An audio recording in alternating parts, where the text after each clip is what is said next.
Evening, everybody, and welcome to the Same Old Arsenal podcast. Hope you liked our new intro. Um, Gladly provided by young Cookie, who is to the left of me. Good evening, young man. Hello, Amanda. Thank you for the kind words. That was an absolute delight to put together that intro. I loved it. It's fantastic. Young Christopher, how are we tonight? I am feeling fantastic and very happy that we managed to avenge Patrick Vieira. Avenge. We're going to come to that shortly. Everybody in the chat room, good evening. It's lovely to see you all. I'm just going to put a few comments up. My lovely Jobo, good evening. Oh, Nigel Plum, Jobo, evening. Hello all. Oh, look at Carl Stark. Love the new intro. That's so cool. Good evening, everybody. Welcome to the show. Again, it's just so fantastic to say good evening to everybody top of the league. Good evening to everybody that are 8 points clear. Hello, everybody.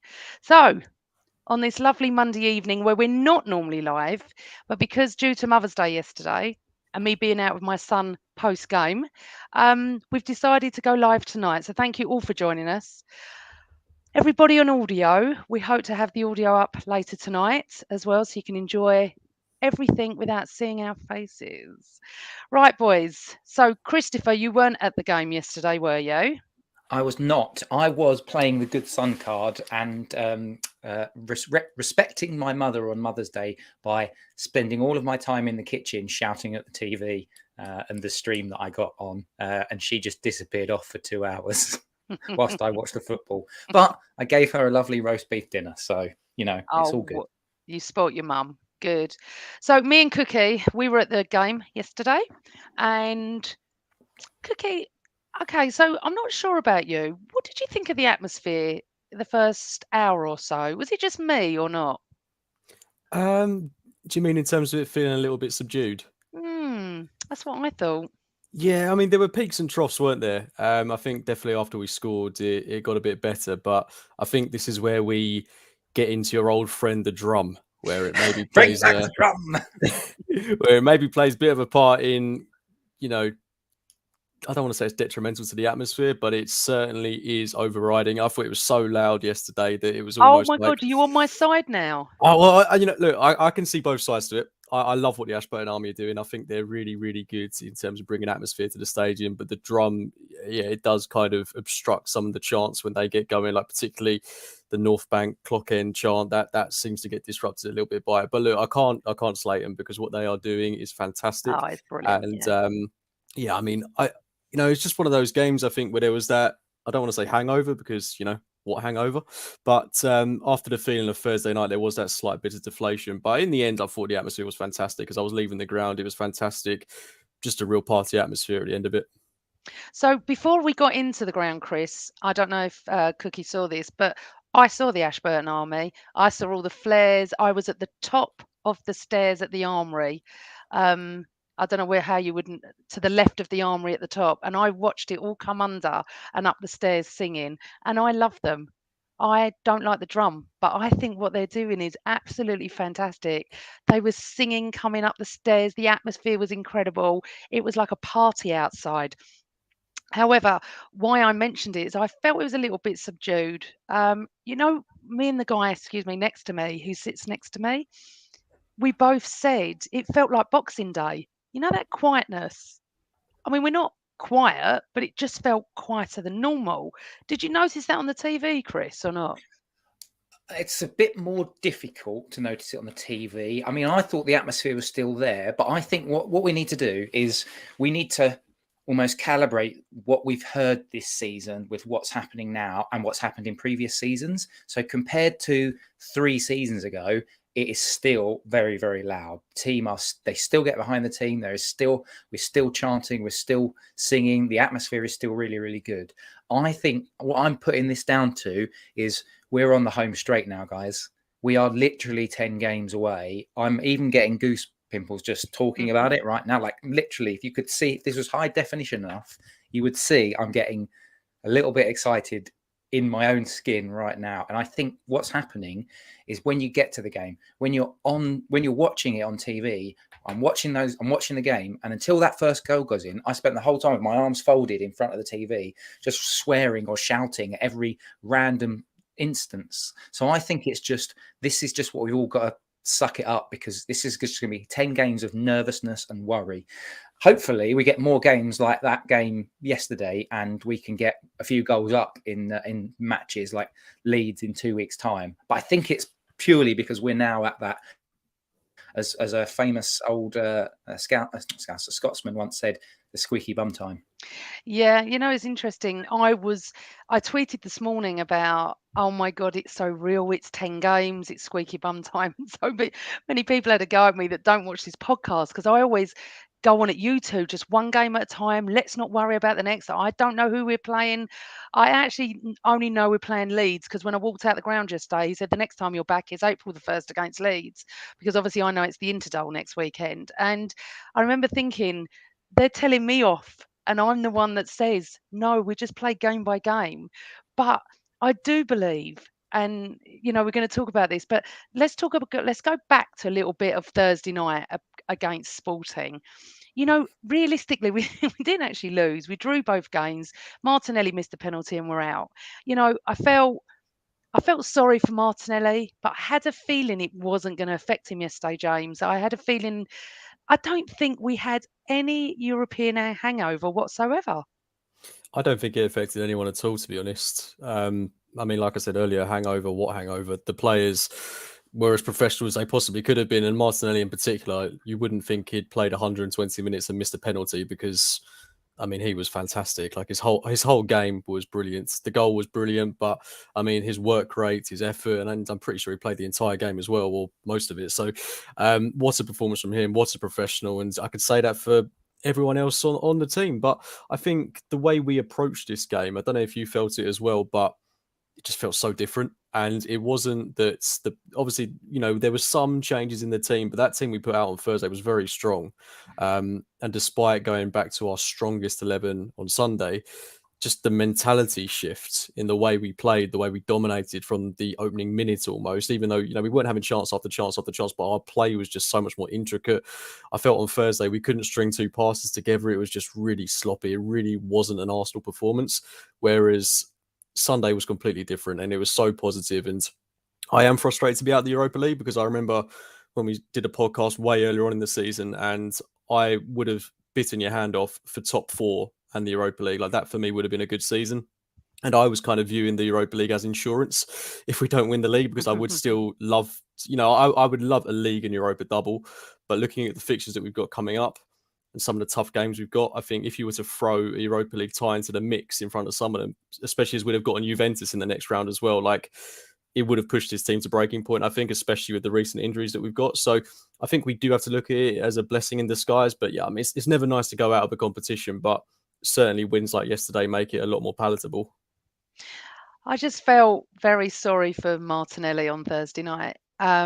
He's playing phenomenal. I think he's got 6 in 6 since Agbonlahor. Are you impressed that I actually said it correct this week? You've been researching, haven't you? I bet before the show tonight, you repeatedly said, Carl, I'm just going to say a word to you again and again and again. Agbonlahor, Agbonlahor. It's I think it's absolutely fantastic that every time Martinelli has scored since he said he was rubbish, that I tweet Talk Sport every time. I know I'm immature, I know I'm childish, but for Agbonlahor to come out and say Martinelli is rubbish, and then for him to go and play like this, it is just great. So, do you know what, my thoughts on the Europa League are a little bit different, James. At the beginning of the season, I wanted to win it and get top 4. That was what I not predicted, but wanted. That's what I thought this season could bring. I never, ever dreamt it would bring us on the 20th of March, 8 points clear of Man City. I'm sorry, I think anyone that if we'd have said that to would have thought we were absolutely for the mental asylum. However, we are. So the Europa would have been lovely to have won it. We all wanted to go to Budapest. We were saying that, weren't we, last week? However, is it wrong that I'm not that fussed? Yes. Okay. So my issue with going out of the Europa League, I will fully admit, is entirely predicated on the fact that I have not been to many European away days, and I tried to go to Sporting Lisbon, but they jacked the prices up. So for me, the idea of going to Turin was quite exciting. the idea of potentially getting to Budapest was quite exciting. So I admit that selfishly, because I'm a season ticket holder, I've got a few away points, I can get to go to the game. I'm lucky. I fully admit that, but that's why my disappointment comes. If you look at the cold light of day, I would say that had we not picked up the injuries, I still feel the squad is good enough to compete on two fronts. But as soon as those injuries come in, suddenly you're looking at the fact that this weekend we've had to play Rob Holding, totally fine in a ball dominant game where we're going to have most of the ball and Palace are going to threaten rarely. But if you're missing both Tomiyasu and or Saliba for any period of time, and you've got to rely on Rob Holding for Liverpool away, West Ham away, Man City away, Chelsea at home, that's when it gets a bit scary. So from that, I can totally understand why people are saying, let's just throw the Europa. We're not going to be in it next season. I think we're only something like 3 wins away from automatically qualifying for the top 4, something like that, given the points differential with the scum. So, yeah, I get it. But personally, I wanted that away day. That's fair enough. And yeah, of course. I mean, obviously, if we weren't where we are, I would be devastated because it'd be another season of nothing. However, I just feel that the league is priority. And for me, I want everyone fit and healthy for the league games coming up. It was just lovely to watch that when they came out yesterday, they didn't start slow. They were at them the whole time, and I will give credit to Crystal Palace here. Not one bit of time wasting, not one bit of shithousery. They did not park the bus as well. They came to play. And it was lovely, wasn't it, James? There was no booing, no idiotic stuff by the goalkeepers, no feigning injuries. No, and I mean, I've got a bit of a soft spot for Palace. I used to do a bit of work with them a couple of years ago, so they're a club that I've seen the inside of, and I know that they're very old school in the way they do things, and they're just like a very respectable team to have in the Premier League. Obviously, they've not always been an easy opponent for Arsenal. We struggled going to Selhurst Park in recent years. Still have kind of scars of the defeat we had there last season, which was horrible. And they've been pretty tricky customers at the Emirates as well. It's not always been an easy task there. I mean, we all know what happened with Granit Xhaka in this fixture. They held us to a draw at the Emirates last season. They've had a couple of wins over us. I mean, I still remember our top 4 challenge kind of collapsing under Emery when we lost at home to Crystal Palace. So they're not a team that I enjoy playing. And I mean, they have had a very good defensive record this year, despite not scoring a lot of goals. I think that's where the problem has been for Palace, is that going forward, they just offer next to nothing, which is kind of what we saw yesterday. Although I've got to admit, I was a little bit scared when they hit the post and they had the first real chance of the game. And they had that other chance as well when we were 3-1 up. If they made it 3-2 with something like half an hour to go, that would have been really, really squeaky bum time. But they're a good team, and I'm a bit gutted that Vieira went, because I think if Company pointed it out, if you look at the run of results they just had, they played some really hard teams in that run, and they're not conceded a huge amount of goals, so it's not like they were kind of spiraling into relegation. They're in a precarious position, but that they are a team that has got quality. I do think it helped us that Anderson had to withdraw in the warm-up, because it was very favourable coming up against James Tompkins, who's very much a bit part player for Crystal Palace. But look, we got the job done. Palace are a solid team, and like I say, I've got a soft spot for them, and I hope they manage to stay up this season. Can I just jump in on a couple of bits there that Cookie just said? So what you said right at the beginning, Amanda, with they weren't feigning injury and stuff. I wonder if that's down to game state, because we scored on 28 minutes, and so there's almost not enough time to start the time wasting. But also because they'd created a couple of chances, you're in the mindset of that first third of the game where you're kind of thinking, actually, we could, if we take our chances, we could catch Arsenal cold here potentially. So I think maybe that game state. So as soon as we scored that first one, them time wasting doesn't really help them.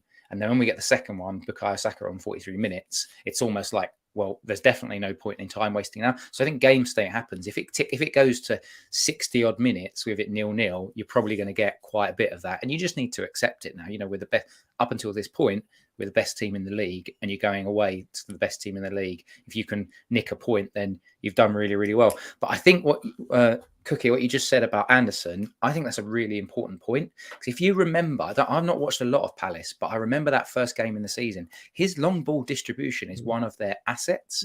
So one of the things that they look to do, well, they should have looked to do, but I don't think they had people that had the ability to do it, is that long diagonal over the top of Holding's shoulder. And I think they did it once in the second half and they caught him out completely. And I had fears of them just doing that. Sit in, long diagonals, because Anderson's got good distribution, and you just set Zaha or set Elise or set Awad chasing. But because they didn't have that from the back, what it meant was they lost one of their most potent sort of threats that they were looking to catch us cold. So like you said, I think it actually did us a massive solid. I think if they go down this season, Palace, Anderson, dare I say, is someone that we should potentially be looking at as that upgrade on Rob Holding, but not that one to displace Saliba. I think he'd be perfect for the way we play football. I mean, he's got that perfect ball on him. He's a really good defender as well. He would be a really good replacement for Rob Holding, I think. Okay, so I just want to talk to you actually. Are we concerned about the injury to Saliba? Yes. 1,000 times yes. Right, Cookie, I saw your tweets yesterday about you're okay with Holding, but you don't want him at Anfield. Is that what you were alluding to? That's not what I'm alluding to. That's just fact right there. I'm terrified about the prospect of Rob Holding at Anfield. Look, I'm not going to go into this too much because I'm conscious I'm stealing too much of the limelight here, but Holding was really good yesterday, really impressed with his performance. And if he comes in against Leeds as well, which I suspect he might do, I would hope he'd replicate that performance. But there was still kind of errors in Holding's games yesterday where he did need to get bailed out at times by his defensive compatriot. And look, you know, I've not got an issue with that. For the most part, I thought he was as good as, if not better than Gabriel in the game. I thought he was fantastic. But it's just, like you said earlier, Chris, if we have to rely on him for an extended period of time, that's where it becomes a problem. And I'd say the exact same about someone like Mohamed El Neni. They're okay to fill in for these sort of games where we're going to dominate the ball, and they're the games that we should win. But if it's for a trip to Anfield, a trip to City, a trip to Newcastle, I'd have big concerns over that. Yeah, me too. 100%. Do you know what I would also say, just to adding to that? So if you think about it's an unfair comparison because we all know that Saliba's a better defender than Rob Holding. But if you look at the whys and the detail behind that, distribution-wise, there was once or twice when people said yesterday that I saw on my Twitter feed, oh, look at Rob Holding playing that long pass.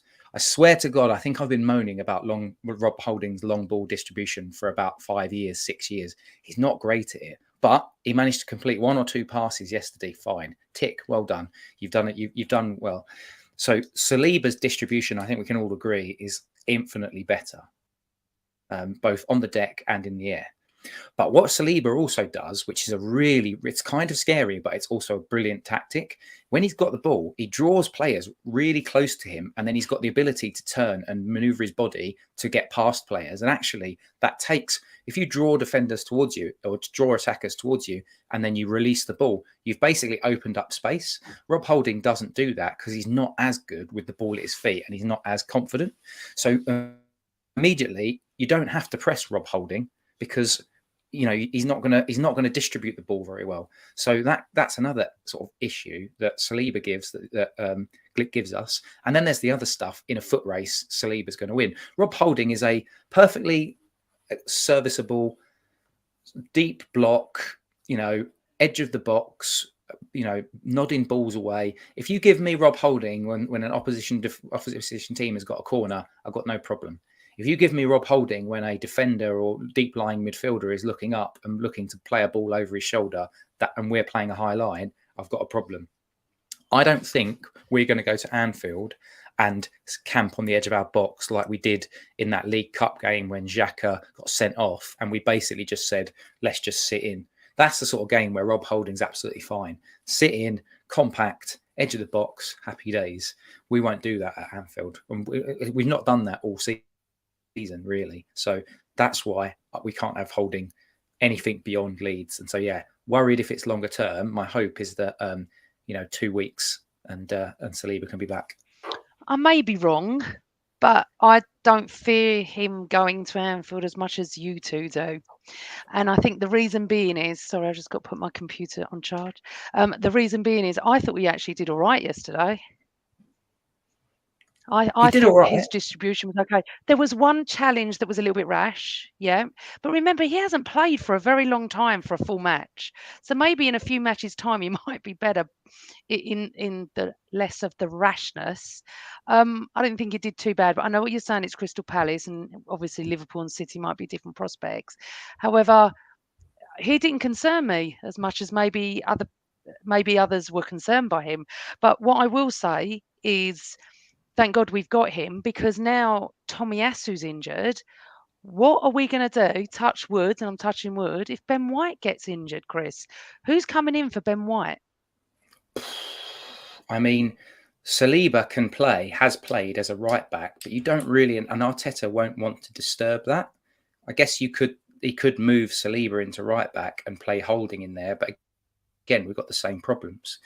Question marks over whether Kivior could play alongside Gabriel, although we haven't really seen it. And Rob Holding was preferred yesterday, and I think he is going to be preferred to Kivior in most opportunities. So I suspect that's what we do. I mean, the only other thing you could think about, but it would be a real gamble, is Reece Nelson's played as a right wing back before, but he hasn't played as a right back.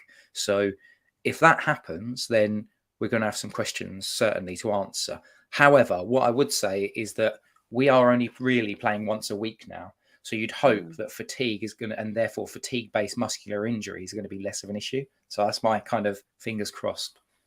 Well, it's interesting. I mean, I'm putting the comments up. We're not discussing them, but we can see, look, welcome to the show, everybody with your great comments, and everybody with your other comments about the fact that there was a Crystal Palace fan with us yesterday. It's nothing to do with me. It's just someone I know. But hey ho. Moving on, Rich the Gooner, Holding is a bit gung ho. I would be nervous with him against anyone half decent. We saw that with him against Haaland. So there is concern out there. I can feel it. So let's just go back to the game yesterday. And I want to actually really focus on how absolutely magnificent Ben White was. It just was absolutely awesome yesterday. So team comes out. Obviously, Saliba's not in it.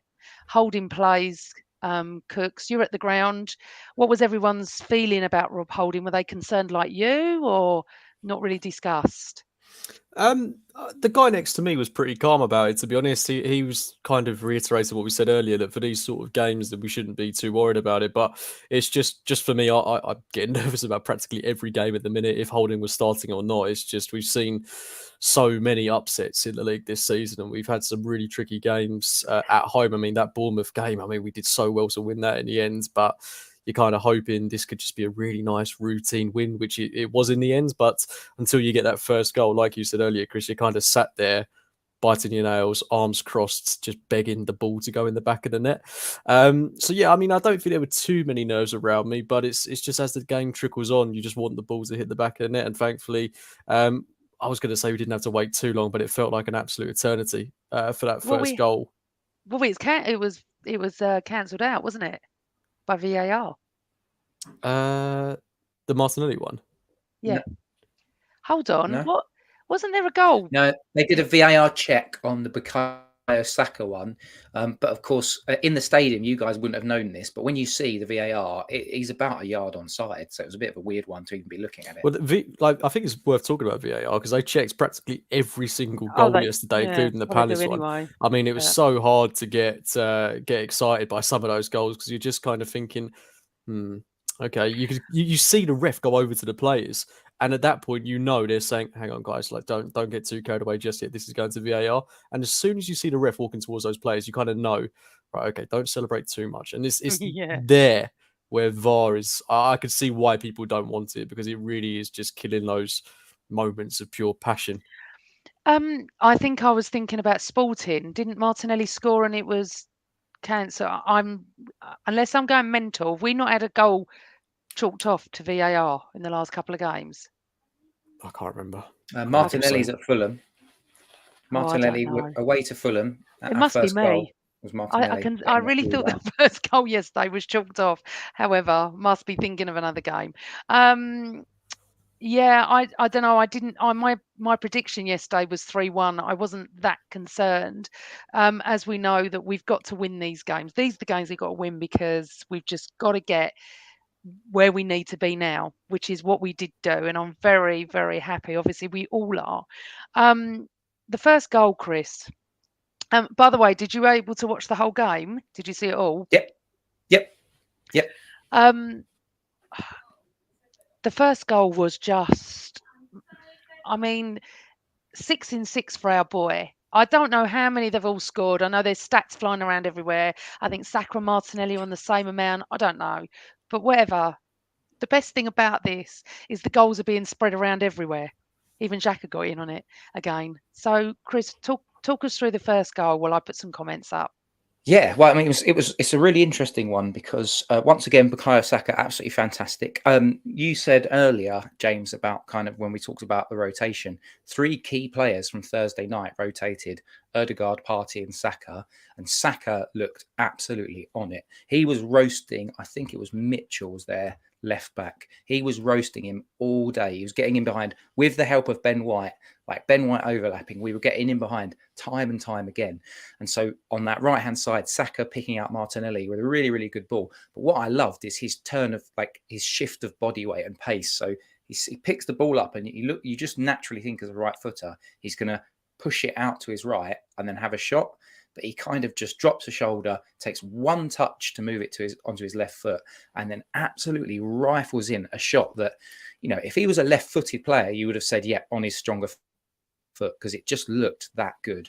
But what's good about Martinelli is that we see him score goals with his right. He scores goals with his left. I mean, when he first got into the team, there was like in the Europa Leagues all those years ago, so he was scoring as an 18-year-old with his head.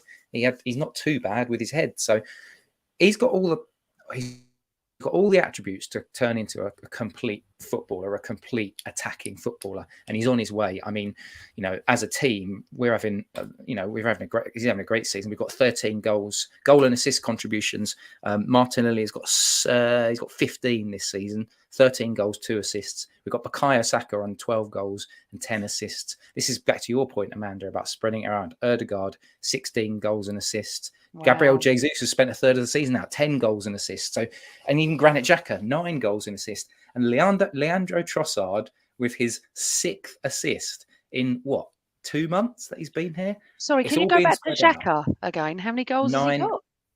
9 goals and assists. So 4 goals, 5 assists. I was going to say, I didn't think he's got 9 goals. Oh, right. I get it now. We had 4 years ago, we were talking about Dani Ceballos and Granit Xhaka not doing a single goal and assist in an entire season.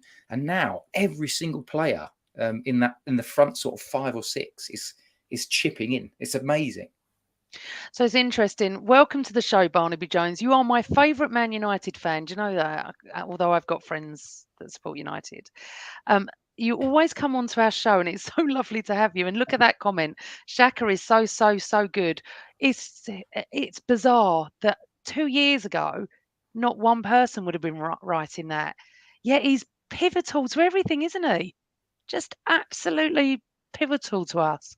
I'd hate to lose him now. I really would. Okay, so the first goal, Martinelli, lovely. Ground erupts. And really, it did go how we expected, didn't it? I mean, you get one, we're going to score more. James, for you, what was your favourite goal, actually, out of all of them? Oh, God, my favourite goal. I really liked all of them. But I think if you really had to press me for it, I really like the Xhaka one. I just love the way he finishes it. It's just calamitous. I still don't know if he means to do it, if he falls on the floor and it just fortunately hits his boot. But by the way he celebrated, I think he meant that. And it was just, a great goal. And I'm so happy for Trossard to get another assist as well. But also, personally for me, because I love Kieran Tierney, the final goal we scored, where he just put it on a plate for Saka. I can't tell you how hard it must be to keep your composure in that instance where the ball just comes straight out to him and he just doesn't even need to look at Saka to know where he is. And he just puts it across, not too much on it, not too soft, and Saka's there to lever it home. Loved that. It was just one of those days where every goal we scored was of real quality. You know, they weren't tap-ins, they weren't scrappy goals. They were all just really well worked, proper Arsenal goals, and they just capped off what was a great Arsenal performance. Robert Stevens agrees with you. Hi, Rob. But Tierney should get a mention as well for Saka. Great finish, great assist, which is exactly what Cookie was saying. But, just going back as well, I watched a little bit of the highlights when I came in because I fell asleep last night and I just wanted to watch them again. The save that Ramsdale made, he could have done a Martinez. He could have hit his head and gone in the goal. Where I was sitting, I was like, "Oh my god!" That split second, I thought it was in. So I think luck was on our side a little bit as well. Also, what I loved was we don't just settle for one anymore, James, do we? Chris, sorry, we don't settle for 1-0 and sit back. No, and do you know what? It's because of that fourth goal felt even more important to me. So when we went 3-0 up, we're cruising, happy days, and they were saying on the commentary that I was watching, the good thing about this Arsenal team is they want more. They want more. They're going for more. Brilliant. So then Crystal Palace score. I think it was a little bit fortunate. The ball drops to him, hits his kind of hits his sort of body stroke arm, falls right in front of him to then just lash it home. Sometimes you get those breaks. So that goes to 3-1 and my nerves immediately kicked in. And for 11 minutes, because we didn't score until the 74th minute, for 11 minutes, and there was the Palace chance that Zaha just put wide as well, you're kind of thinking, please don't let them get a second and let this get really nervous. But we score that fourth goal, brilliantly goal. I think that was probably my favourite for what it meant. It meant the game was over, effectively, as a contest. It meant we restore parity in terms of the goal difference, and that's going to come in important because we're only two goals off of them now. We've scored a goal less than them, and we've conceded a goal more. So we're on plus 40 goal difference, and they're on 42. So goals like that settle down the crowd from being a bit nervous to make the last 15 minutes nice and easy. Means he can bring on a few subs. It means the goal difference is remained intact despite the fact that we conceded. That was the perfect way to end the last sort of 15 minutes for me, and it totally relaxed me as soon as Saka swept that in from Tierney's cross. Yeah, I mean, I felt relaxed most of the game. Even when it went, was it 3-1? It went, didn't it? Even when they scored, I was just thinking like you, Chris. We were talking about this while we were at half time, like the goal difference with me, Carl, and my cousin. We were saying, we need to hit someone for 5 or 6. We need to start overtaking their goal difference because it looks like, doesn't it, City have been galvanised by all the accusations thrown at them, and it's like them against the world, and they looking better and better and better. But, and I'll say this to everybody, it's in our hands, it's in our hands. We can still afford to lose one and it still be in our hands. So the first goal, Martinelli, I thought I think all the goals, as you said, were beautiful. And I'm going to say to everyone in the chat room, start sending us your questions. I'm going to star them and I'm going to throw them out to the boys and we'll answer. You can ask us anything you want. We've got a little announcement later as well, as I said, but anything to do with the game yesterday. We're also going to have a little chat about Mr. Conte later as well. Have a little bit of fun. Ben White yesterday, young James. I mean, I think he's getting better and better every game. That pass he did to Saka for Saka's goal. What I love about this team and what we're not used to is it's coming from all angles, everywhere. You can rave about Saka and Ben White, but then you're raving about Martinelli and Xhaka. You're then raving about Zinchenko and Tierney. And I think we're just having such a fantastic time at the moment, aren't we? Yeah, and we're really coming into a point in the season where so many of our players are coming into form, because it doesn't feel like too long ago that Ben White was kind of in and out of the team and Xhaka wasn't really getting amongst the goals, whereas Xhaka's really banging form now. Ben White is in the form of his life at the minute. Saka kind of had a little dry spell in the past couple of games and now, well, he's firing. Same can be said for Martinelli. Like he's on a new lease of life. So all of our players are coming into exceptional form at the right time. Everything is gelling beautifully, and it's just contributed to what is, some of the best football we've seen so far this season. We just seem to be getting better and better. There is absolutely no drop off, but Ben White yesterday was just pivotal to everything good we did. Defensively, fantastic. And in an attacking sense, he's just one of the most intelligent footballers I've ever seen. He's just so good at what he does. He's so clever. He just knows where Saka is going to be. And it's just mental that he doesn't get in the England team. I know obviously there's rumours of the bust up that happened there with Steve Holland, I think it was. And, you know, if that is the case, then he might be one of those great club players that never really plays a game for England. But it's a real shame that he's not going to be playing for the national team. Not that I'm a huge advocate of international football. I take club football all day long, but genuinely, he's one of the best defenders in the league, and he's, if not the best right back in the league at the minute. And when you look at the likes of Harry Maguire, Gahey, who got roasted yesterday by Bukayo Saka, it's just mental. You know, Eric Dyer is in that England team, and Ben White is going to be sat at home. I've got no problem with it. You know, he gets a couple of weeks rest, but it's England's loss. That's what I was going to say, Chris. I agree with everything Cookie said, but I'm over the moon he's not going out with the England squad. Do you know what? I hope that in the next 24 hours we get a load of Bukayo Saka's. He's got a cold. Martin Odegaard's suddenly developed a temporary bout of trench foot that's going to come back and be perfectly fine by the time the internationals have done. I want to see as fewer players go off with their international teams as is humanly possible. So yeah, totally over the moon that Ben White is not going. Oh, absolutely are. Right. So, what was the score at half time? Was it 2-0? 2-0. Yeah. No, 3-0, wasn't it? Let's talk about the third goal. 2. I thought it was 2, but then you said 3, and then I got confused. But anyway, I've had one of those days today. Not a great day at work, I'm afraid. So right, where are we? Third goal. Chris, what was it like watching it at home? Because I don't think I've watched a Premier League one at home yet. From the Emirates, I mean, obviously away games. But is it as tense at home, or are you more relaxed, or not? I'm more tense, especially when I've got like my dad standing around the kitchen being like, are you going to chop those potatoes or what? What time are we having dinner? And I'm like, sorry, I can't focus on prep right now when Arsenal are on TV. You're going to have to cut these baby potatoes up. But yeah, from a stress point of view, at 2-0, because we were controlling the game, I was kind of okay. I was feeling okay. And because we were creating chances and because Crystal Palace weren't really doing a lot, I was sort of all right. And then I think what helps is that, 10 minutes after half time, we're 3-0 up and the game is like, yeah, this is done. This is sorted. I think the loudest cheer probably for me was Martinelli's first goal. That's a big one. And then Bukayo Saka's the fourth goal, because as I said earlier, restored kind of that parity in terms of the lead. The other 2 goals were kind of like, yes, get in there. But those are the big ones for me.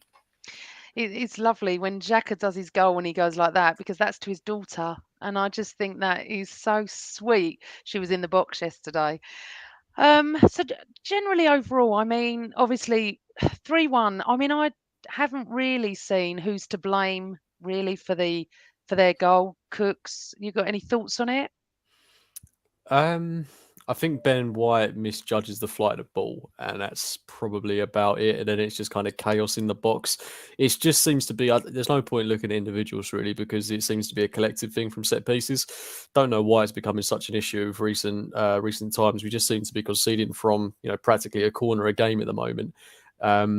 Why that is, I couldn't put my finger on it. I really, really can't. We just seem to be incapable of keeping a clean sheet when the opposition has several set pieces. So it's got to be something that we cut out, because when we come up against teams like Liverpool, City, players that, teams that have got big players in the boxes, it's always going to be a threat, whilst it is such a hindrance to us. So hopefully over the international break, it's something that we can focus on, knuckle down on, and we've got practically all of our defensive cohort staying back at London Colney. So we should really knuckle down on working on it in the next couple of weeks. And hopefully it'll be something that we're not talking about too much in the future.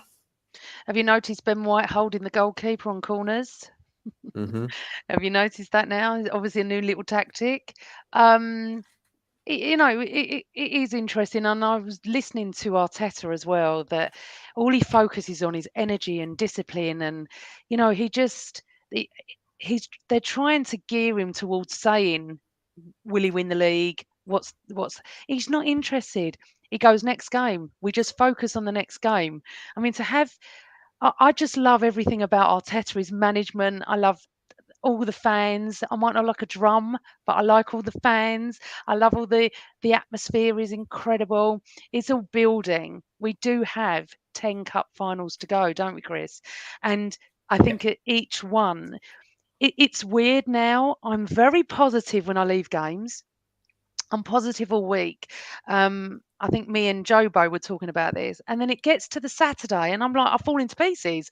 I'm like, I, I, I I remember talking outside to a couple of, inside in the concourse actually to a couple of young guys, and I remember saying, they're going, "What do you reckon?" I said, "Well, I've predicted 3-1, but it could be one of those days. It just could be one of those days where we could lose this." And he's like, calm down. I said, I don't know what it is.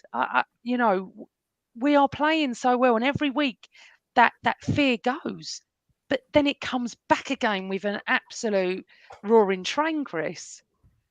Yeah, what is it? They call it it's the seven. You get like the 7 stages of grief or something. There must be like an Arsenal football equivalent one to do with when the stress levels get this high.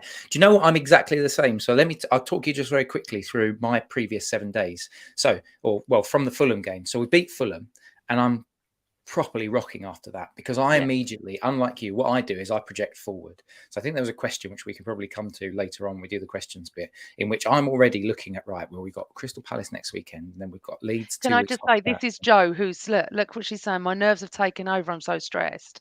Me and Joe talk about this on Twitter, that we're on the train and then we get stressed again. And is that what you're experiencing as well? Yeah, so post Fulham game, I'm euphoric and thinking, right, well, we'll beat Crystal Palace, and then we'll beat Leeds, and then we've got Liverpool over the, if we can get a draw against that, and suddenly I'm thinking this might be on. So that then carries me through to probably Monday and Tuesday. By the time I get to Wednesday, you're starting to look forward to the Palace game, and then you're starting to look at all of the detail. This is what I do. I start to look at all of the details behind this. And then by the time I get to the Friday, I'm terrified of Crystal Palace, who have sacked their manager, who have got a couple of injuries, who are in a dreadful run of form. And by all rights, you should be sat there thinking, this is going to be an absolute walk in the park.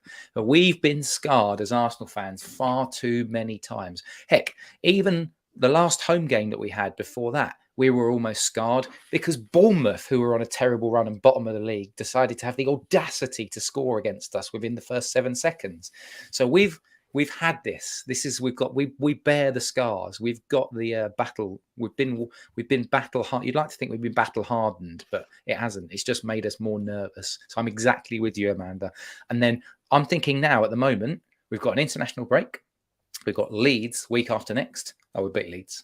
I tell you what, by the time we get to Wednesday before the Leeds game, when you read, if anyone bothers to read my blogs, my tone of voice will shift very gradually, very, very differently between Wednesday and that Saturday, to the point where on Saturday morning I'm basically saying, well, Leeds have got this going for them, and they've got that going for them, and this going for them. I'm terrible.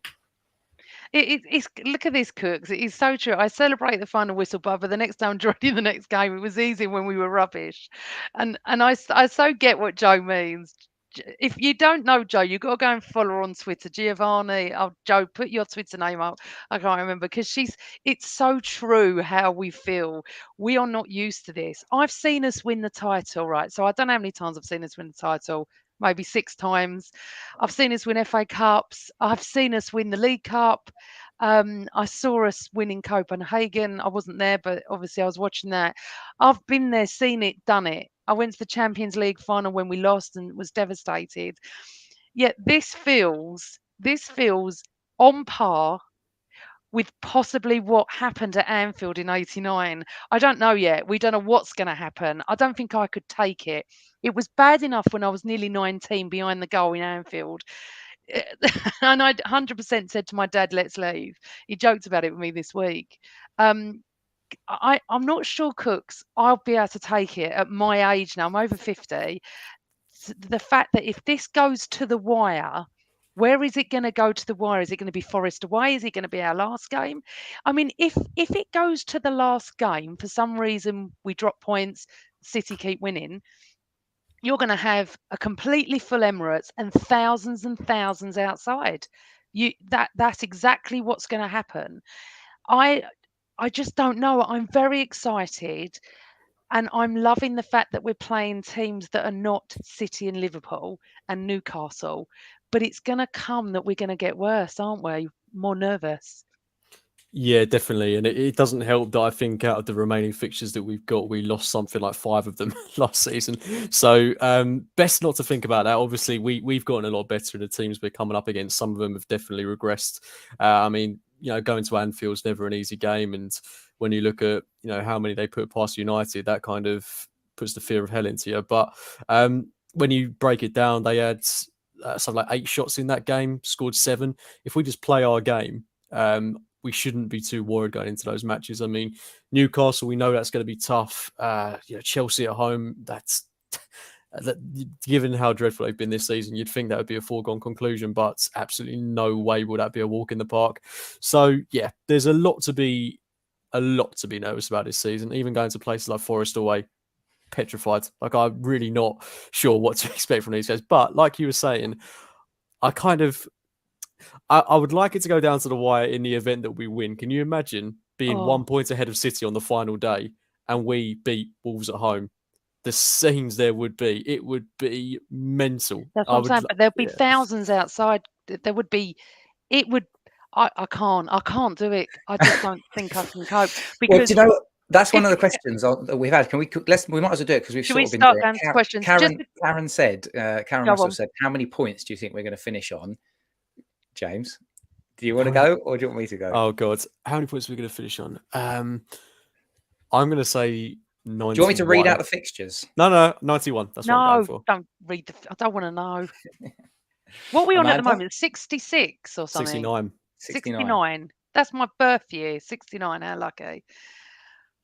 Oh no, I'm not doing it. You go, Chris. Right. So my hope, if we can win all of our home, we got 4 home games. No, sorry, 5 home games, 5 away games. I think.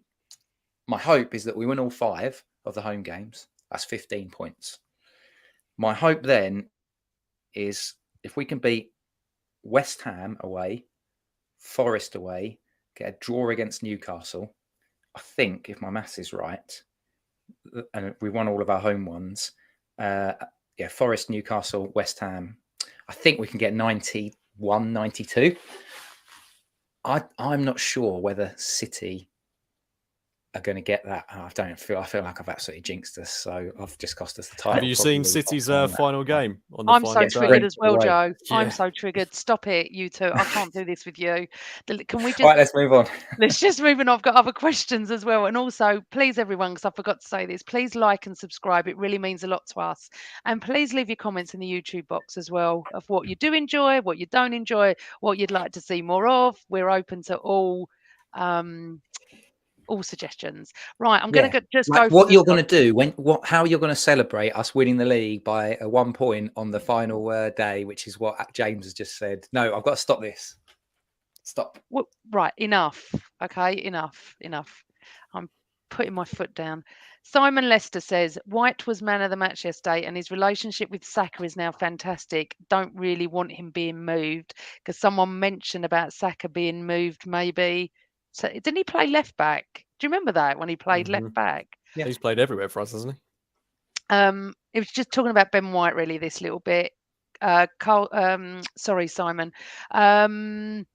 Carl Stark, Ben White, Saka and Ødegaard working together on the right is fantastic. We haven't even mentioned Ødegaard. I thought he was absolutely superb yesterday, to be fair.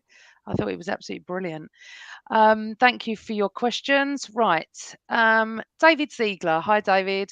Anyone else concerned that ESR doesn't seem to get much of a look since returning? Good question. I think ever since he's come back, he's not quite looked at the level, if I'm being totally honest. And I love Smith Rowe, but I just thought when he played the game against Bournemouth, I know he got the assist for the Partey goal and credit to him for that, but I just didn't think he looked quite in place with the rest of the team. I think we've kind of got to treat the rest of this season for him as kind of a get up to speed, get fully fit. And if he can put in some elite performances in April and May, that'd be great. I just don't see it coming just yet. And with the Europa League, he's going to get even fewer minutes. But I wish him all the best. I really hope he does get some more time this season. But I think he's got to really focus on getting as fit as he possibly can do for the start of next season.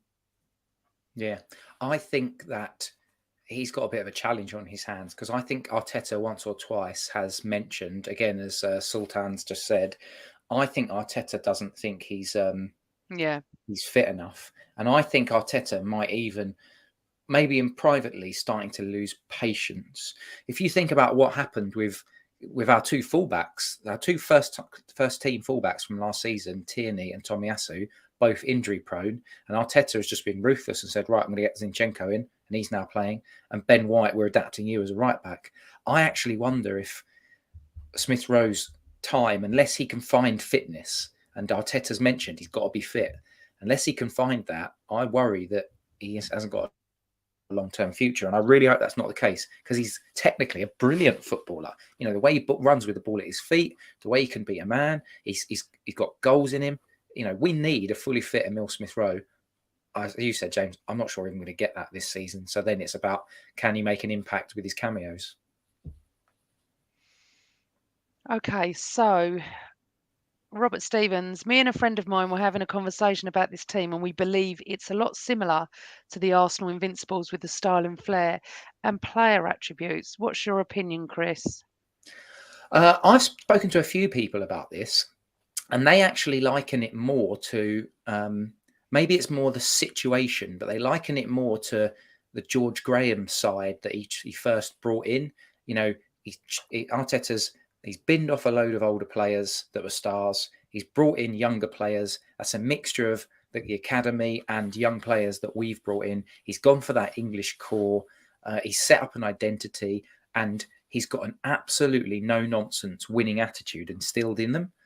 I feel like the Invincibles were just a Rolls Royce, whereas this is still a team that's got to get to that level. And so that's why I kind of agree when I see the comparisons with the early George Graham era team.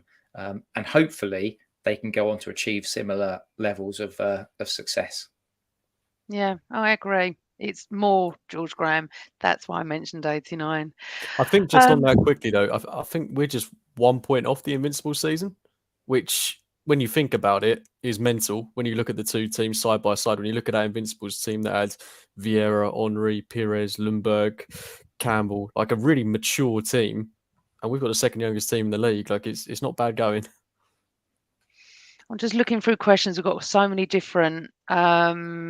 Rich says, the week we play City, we have 5 days to prepare whilst they have the FA Cup and Bayern. It's going to sort of help there. People are asking if. So David's saying we're going to win it at City, and we're going to win at City in late April and clinch it maybe 2 weeks later. I love that optimism. I'll have some of I'd that. love a win at City. We love David. David's in the States and is a massive gooner. We're going to talk about Conte in a minute. I've got a few on that. Anyone got any answers to this? Who is the next Howling kid to break through to Charlie Anonymous? Patino. Charlie Patino. Cozier Dewberry. Oh. Why? Just out of interest. I just think his profile is fantastic. I've seen some of the clips of him. He just really reminds me of Saka, just so powerful when he's running and everything. I know he's not really had much of a sniff at the first team, but I think next season he'll get opportunities. And you know, Walters is in the shout as well. I think going back to what we were talking about earlier, if we do get an injury to Ben White, I really wouldn't be surprised if Raul Walters was put in there. Interesting. I mean, he kind of got featured, didn't he, right at the beginning of the last pre-season. I think the only thing about what's his name, Cozier Dewberry, for me, is that the position that he plays means it's going to be very, very difficult for him to break through, because he plays like left and right, doesn't he, or mainly on that right. But if Nelson goes, which I think he will. Yeah, possibly. The reason I said Patino is because he's kind of he's fashioned himself a position in that deep lying midfielder that he's doing really, really well. But I guess, I mean, this will be one for the summer, probably more than now. But I guess if we really do go hard after Declan Rice, then that'll just be Partey, right? It'll be another 2 players in his way. So it's going to be really difficult for young players to break through, young Highlanders to break through, because when you've got a team that's at the top, like the elite teams that are right at the top, as we are at the moment, it's really, really hard to be able to just play younger players. When we brought through the likes of Smith Rowe, and Nelson was playing a little bit when he was fit, but Saka, Martinelli, they all got chances because we weren't that great. and he had to do a few. Arteta had to do a few Hail Marys, and it paid off for him. I don't think those players coming through get the same chances when you're playing for a title, because you've got to have that experience. So I think it's going to be tough. Okay. Simon Lester, where do we think City are dropping points? I still think we need them to give us a little bit of help. I don't know their fixtures. I really Do you want me to don't. read it out?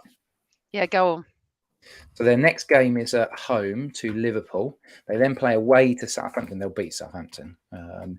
Sorry, They do they then play play. They've got Liverpool the first after when we play yeah. Leeds? So when we play Leeds, they play at lunchtime kickoff, and then at 3 p.m. We're up against Leeds. They play Southampton at home. Sorry, then can they I just play. interrupt? Are they playing at Anfield? Yes. No. No. They Sorry, don't. it's at Etihad. It's at the Oh, Etihad. they don't win at Anfield. But go on, yeah. But they win at home. So Liverpool at home, Southampton away, Leicester at home, Brighton away, Arsenal at home, Fulham away, Leeds at home, Everton away, Chelsea at home, Brentford away is their final game of the season. So where are they dropping points there? My gut feel, what do you reckon, Cookie? Because I think if they're going to drop points, it may be against Liverpool. I've got a feeling maybe at Brighton, maybe at Fulham, and maybe at Brentford, but none of the other games. I don't even think they'll drop points against us, because they always beat us.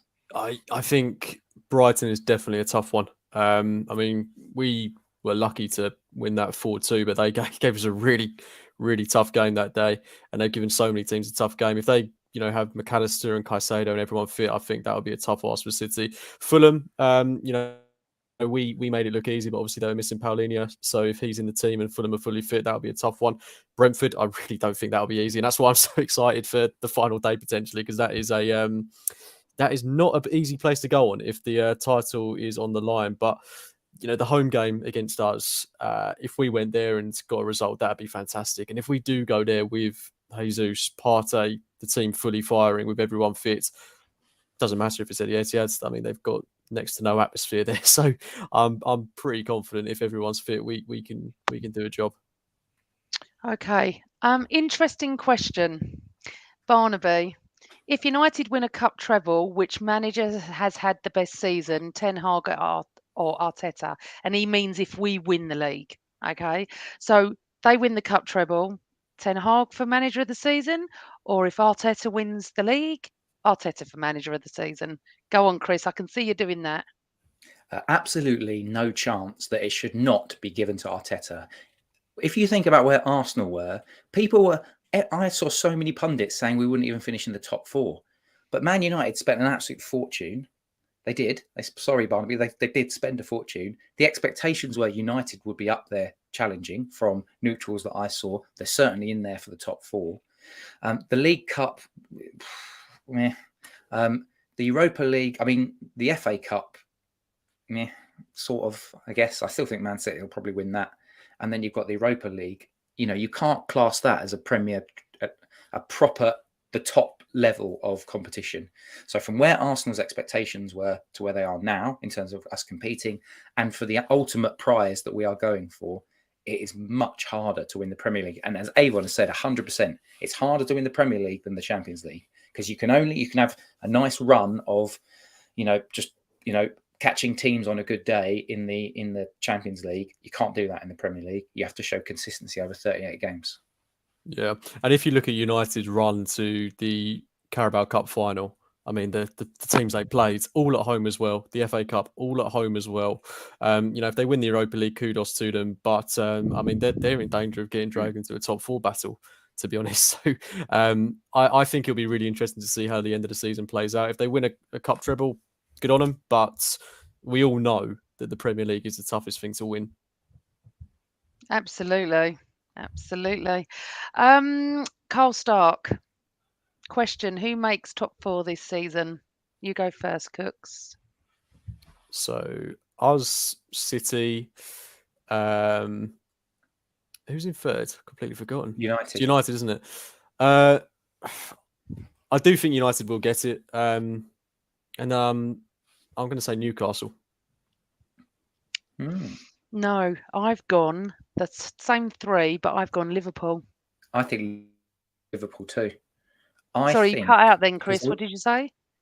Yeah, I think Liverpool too. All right. My gut feel, like we always lose at Liverpool, which is why I'm like, we need to win all of our home games and win all of the other away games, because we always lose at Liverpool and we always lose at City. So if those are the two games we lose, but we win everything else, I think we end up being champions. But that's one hell of a difficult feat. I think Liverpool, despite the Bournemouth setback, I still think they're going to do it. I still think they've got enough. You know, they're 5 points off of Newcastle in fifth. And they're 7 points off of Tottenham, but Tottenham have played 2 games more. I think Liverpool have got enough in them to pick up enough wins, because Tottenham feel like they're going to be in free fall with Conte going mental. Newcastle, I'm not sure that they've got enough left in the tank. So I think it'll be Liverpool. Okay. Let's just talk about, because a few people have been mentioning this, Conte. I'm sorry. He takes no responsibility for anything. He has thrown his players and the club under the bus. He has done the most Spursy thing, Cooks, that has ever come out in the media, and it is the best thing ever. And yet there is a meme that I even posted that he told Arteta to calm down last year and stop moaning. Just get on with the game, were his famous words.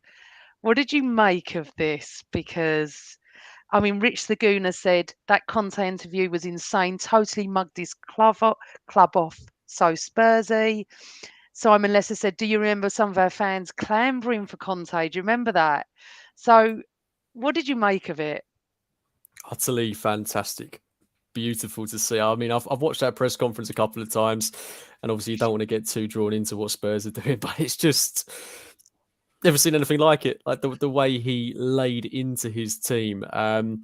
It's just, yeah, like you said, it's the most Spursy thing ever. And what's even more Spursy is them not taking the decision to sack him, because they just look like absolute idiots at the minute. I mean, he's called out Daniel Levy. You don't do that. You can't do that and survive your job. Do you think he wants out? Do you think he wants to be sacked? I think he has done for a while. If you go back to his press conferences earlier on in the season, and some of the ones he was having last season as well, it almost felt like when things weren't going his way, he wanted out. But I tell you what, there are a lot of his players in that Spurs team. So it's not like he can kind of point the finger entirely at everyone else, because he is playing a part in this Spurs downfall. And God forbid we'd got him, because I really rated him for what he'd done with Inter. But the problem with Spurs is it's always short-termism, whether it's getting Mourinho in. Their prodigy essentially was Pochettino, and they got rid of him.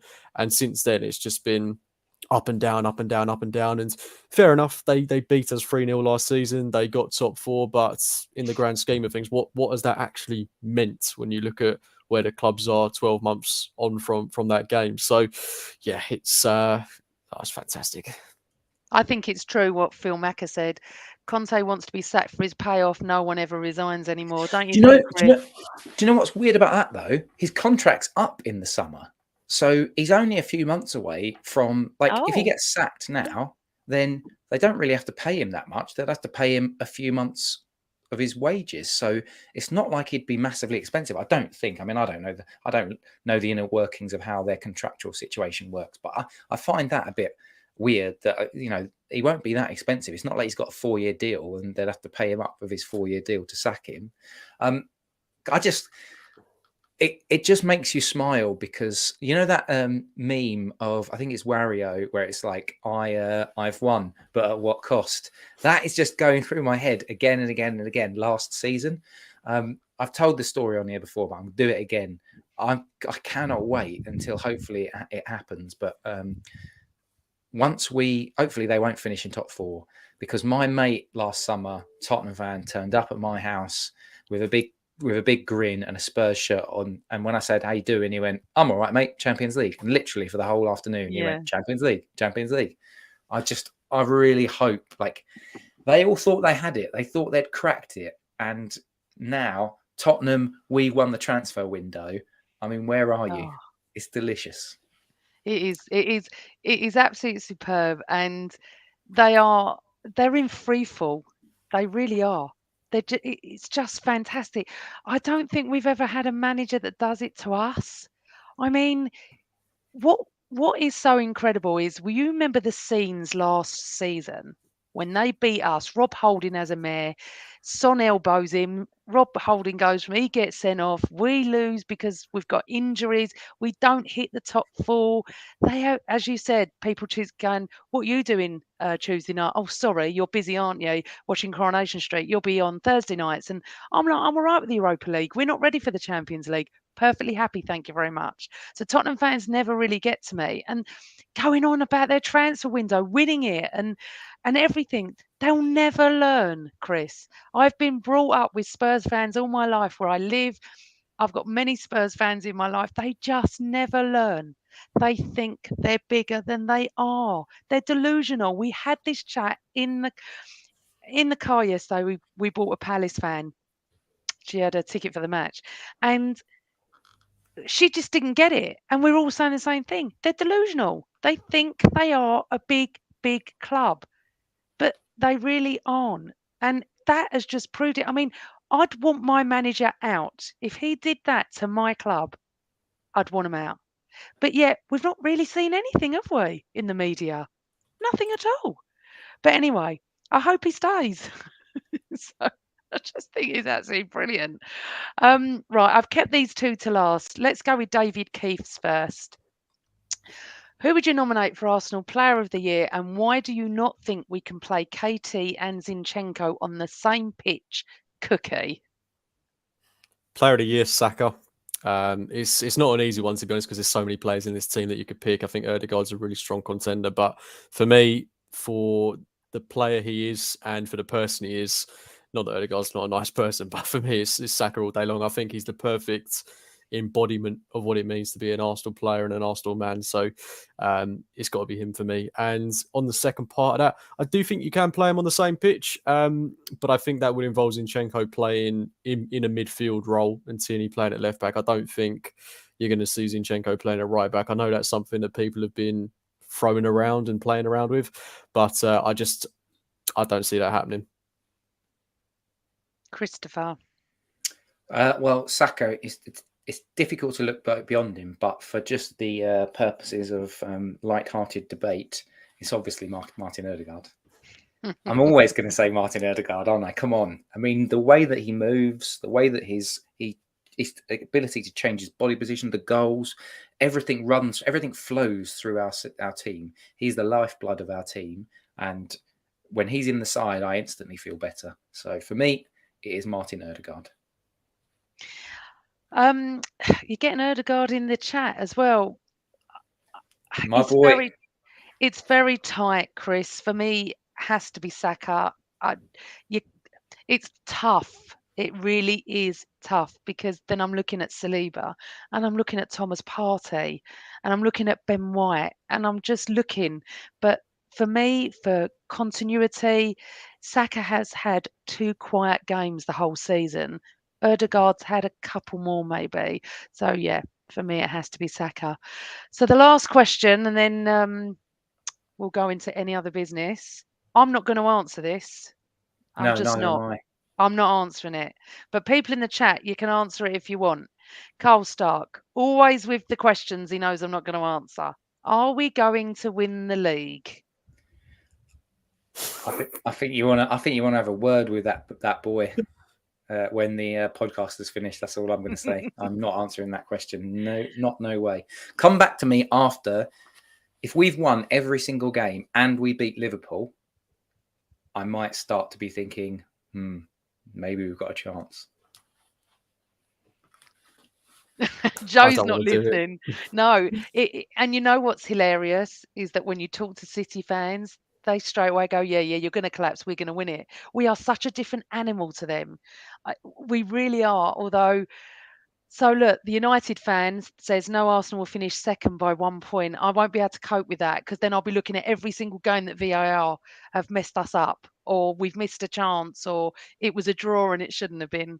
Tracy thinks yes. It's not a matter of if, it's a matter of when. Yes, for me. Look at these with the Arsenal fans coming in. Yeah, we're not cowards. I'm just not answering it, Carl. I think if City drop points again and we continue to win, then I'll be able to. If we go 8 points clear, we are 8 points clear. But when You know what I mean. without a But what game in happens hand. but what happens if we beat Leeds and they go to Liverpool and lose? We're 11 points clear. What's happening? Are we starting to think, I know they No. still have a game in hand. I know that. Um, I don't know when it's going to happen, but I tell you what I am going to do. I am going to look at the fixtures. I've not done this, but I'm going to look at the fixtures and have a think when I think I'll possibly start to believe. But anyway, it is, and I agree, Georgie. It's too early to say. Far too There are early. There's 30 points to play for. It's not like there's like 4 games left and we're looking at 12 points or something. We've got some tough games coming up. But whatever, and I always say this, enjoy every moment. I know I said it's like a bit hypocritical. I am enjoying it, even though I'm scared. I am enjoying it. Um, hit that like button if you think Amanda, Chris, and James deserve splinters for sitting on the fence. It's so unfair. So unfair. Um, and then we've got that's it for questions. I honestly, thanks to everyone. We've gone over an hour and 10 minutes. Please press the like button and please subscribe. And I just want to tell you about an upcoming show. So I've had quite a few fans say to me they'd love to come on, Arsenal fans come on the show. And we've never really got round to doing it, but because there's an Interdole this weekend, Thursday night I'm hosting because the boys are busy. Some fans around the world. Okay, so I asked people to email the same old Arsenal at gmail.com if you want to come on. I've had some brilliant responses, so please come and join us on Thursday evening at 8 o'clock. We're going to be finding out their stories from all over the globe. I promise you, from home all the way down to Australia and New Zealand by the looks of it. And if you would like to come on and be considered, I can only have about 4 or 5, but I'm going to pick them out and hopefully have some fantastic fans that have never been on podcasts before, or if they've been on one occasionally, that's all cool. Really, really appreciate everybody in the chat room tonight. Thank you for your questions. So, as I said, I alluded to at the beginning, we have got a little announcement. So, as most of you know, this was Craig's channel when he asked me to come on December a year ago, and I started my first show mid-January last year, and virtually gone every week, bar from being away for a couple of weeks. And I love Craig. I love Craig coming on, but he's got no time, and he decided to hand the channel over to myself, James and Chris. So from now on, this is our channel. And I would personally love to thank Craig for everything he's done. He's been an amazing person to let me have my platform here because he never interfered. He never said I couldn't do a show. He just went, "You're good enough, go and do it." I never had that confidence in myself, to be honest. So this is our channel now. And we're very thankful for you joining us every week. We have our regulars. We're getting new people every week. Please spread the word. We will still be doing our post-game shows every Sunday night around 7:30.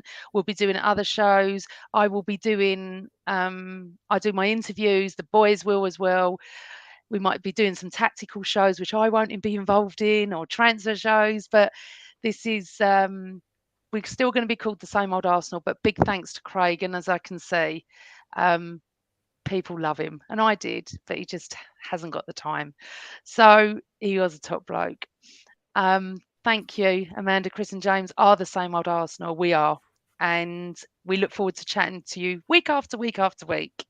And I would personally like to thank Carl Stark for everything he's done behind the scenes, because we wouldn't be at this point if it wasn't for him with everything he's done IT wise.